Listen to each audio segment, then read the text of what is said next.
Hi, welcome to another episode of Nature Pal Chats, a program that encourages nature study and learning about God's creation. Be sure to subscribe to our YouTube channel and follow us on Instagram. I'm Andy Gould. I'm Allison Bravenick. I'm Shannon Kelly. And I'm Christy Cox. Welcome back, guys. We're so happy to have you here to join us for another episode of Nature Pal Chats.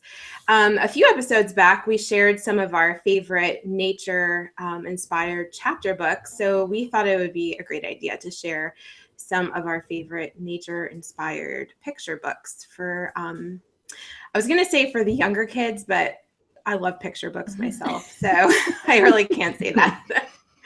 But I'm going to share a few of my favorite first, and then we'll go around and just chat about picture books. The first one that I want to share is B is for Bear. And this one is a really sweet, quick read for kids learning the alphabet. And actually, I love the dedication page. It says, dedicated to all those who let children run a little wild, climbing trees and splashing in puddles. It is worth all the laundry and lost mittens. I just think that's really sweet. So it just goes through the alphabet, and it just gives you a nature-related word and a little blurb on the bottom about what it's talking about in each picture. And then I actually grabbed this one the other day at the library.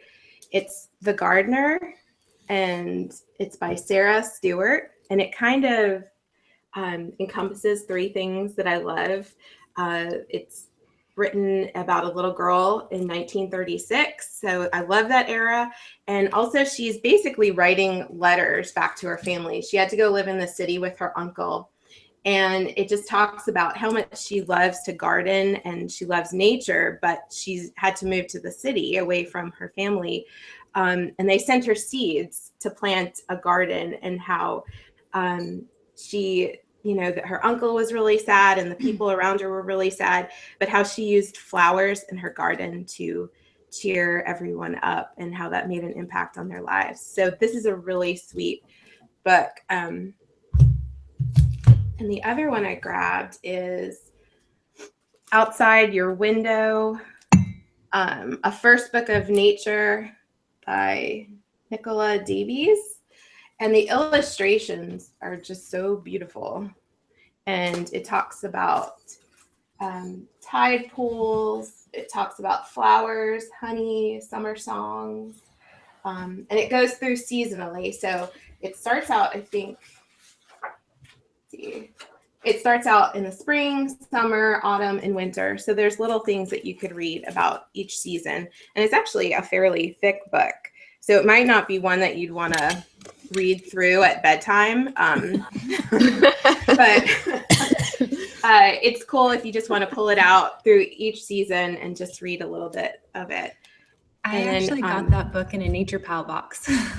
Someone, Did you really? One of my pals sent that to me. Sweet. Wow. Yeah. That's really nice. I know. Yeah, that's from the library, but I always usually start out with getting the book from the library, see if it's worth it, and then I'll buy it. And then just an honorable mention, because I like the pictures. An Egg is Quiet. So yeah, it's got really pretty pictures in there. Oh, fun. Anyway, yeah. And it talks about, go ahead. I don't have any of those books, and now I have a mental list going that I need them all. Oh, I know. It's dangerous because like your Amazon cart keeps growing and growing. But it's a good idea to go to the library first. Yeah. Shannon, what books do you want to share? Okay, so one of my favorites is called A Tree is Nice.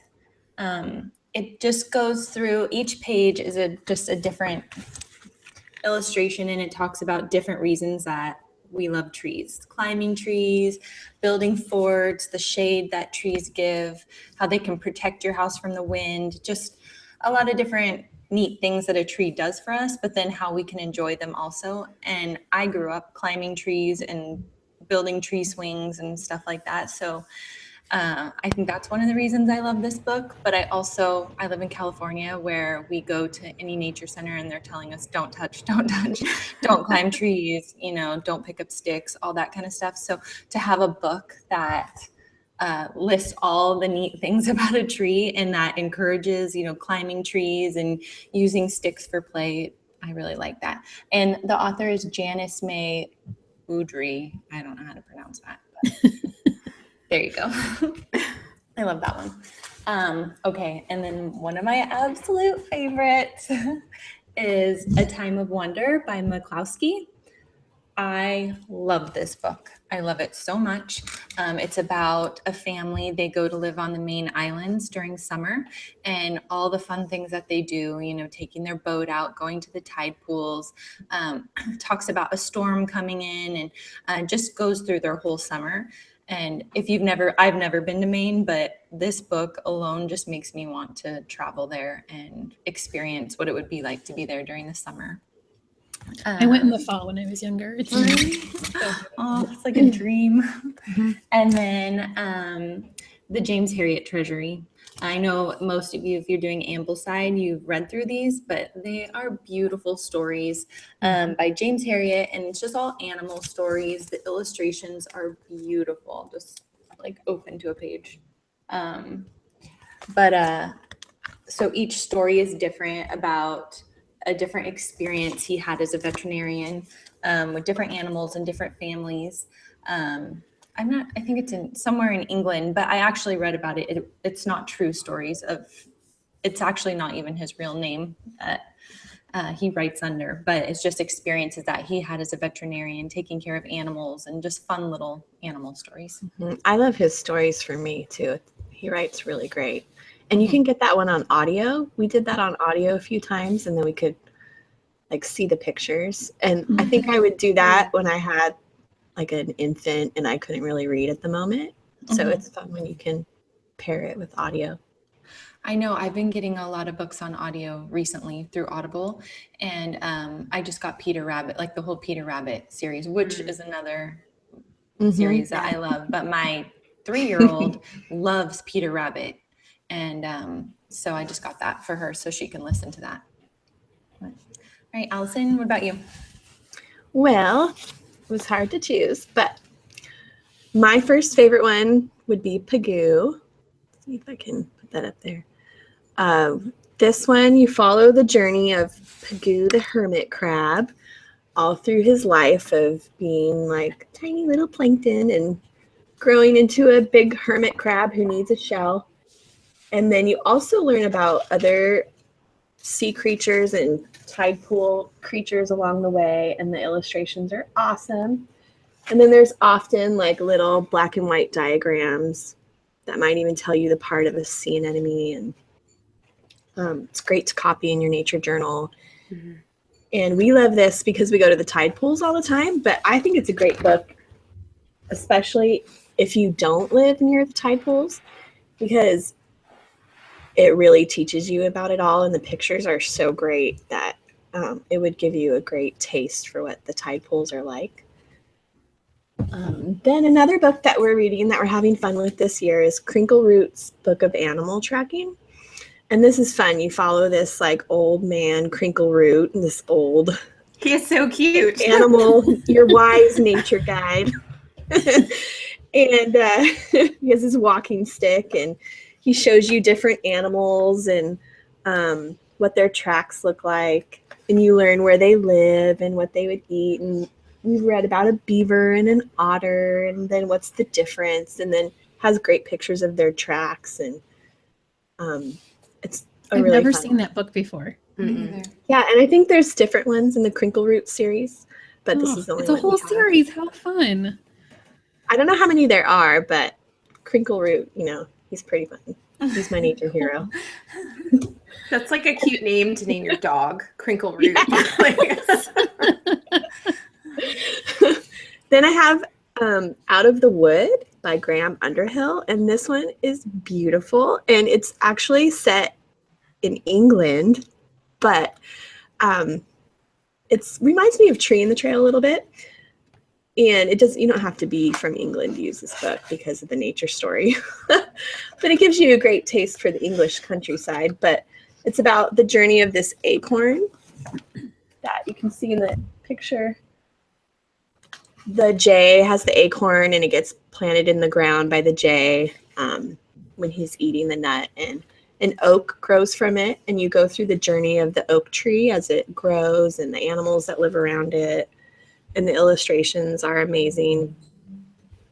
And then in the end of the book, the tree makes this table for these kids. And I love this part because they're at the table that was this oak tree doing their nature study with all their specimens they've collected. Awesome. And then they get this acorn and they're trying to plant an acorn. So it's like the cycle of it all over again. And then it encourages your kids to do like a nature hunt in the end, and it lists things they can look for and to go out quietly and try to find them. So it's an awesome book. And then my honorable mention, we had a lot of fun with Gregor Mendel, the Friar Who Grew Peas. And I didn't know what to expect from this one at first, but the pictures are amazing, and I read it to all my kids, so I think all ages can appreciate it. And then you learn a lot of science and like genetics and how he got the color of the peas to change. And I think this one's great for spring if you're going to garden at all with your kids. And there's like nature and science, and it was a really fun book to read. So those are mine. Okay, so I have Paddle to the Sea, which is by the same author as Pagoo. That this one takes you through all of the Great Lakes around Michigan, and it takes Paddle is a little carved wooden Indian in a canoe, and he starts all the way up and goes all the way down and eventually gets to the sea. He gets out to the ocean, and all of my children were enjoying this all the way up to 11. So this is one of those picture books that has a wide range, and it's just one little story per page about his next adventure. So that was really fun, and us being from Michigan was great because we got to see and hear about places that we know. These books, A Boy, a Dog, a Frog, and a Friend, there's actually several of these. Mercer Mayer does these. He writes the little critter books, and these are super fun because it's just this little boy. There's no words. These are all just pictures, which I love picture books that are like that because any age can tell you the story of what's going on.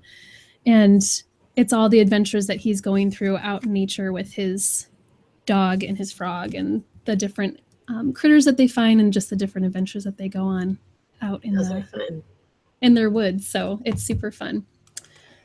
Yeah, I think it's so fun. Like, even though my older two are reading their own chapter books at night, when they hear me pull out a picture book to start reading to my 3-year-old, they stop what they're doing and they come and listen because it's just, they love hearing the same stories over and over.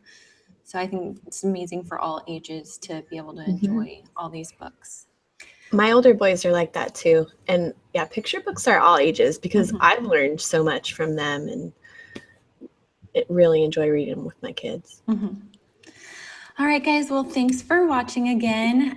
You can check us out on naturepalexchange.com. You can look us up on Instagram at naturepalexchange and hashtag your pictures to naturepalexchange. Thanks for watching. Bye.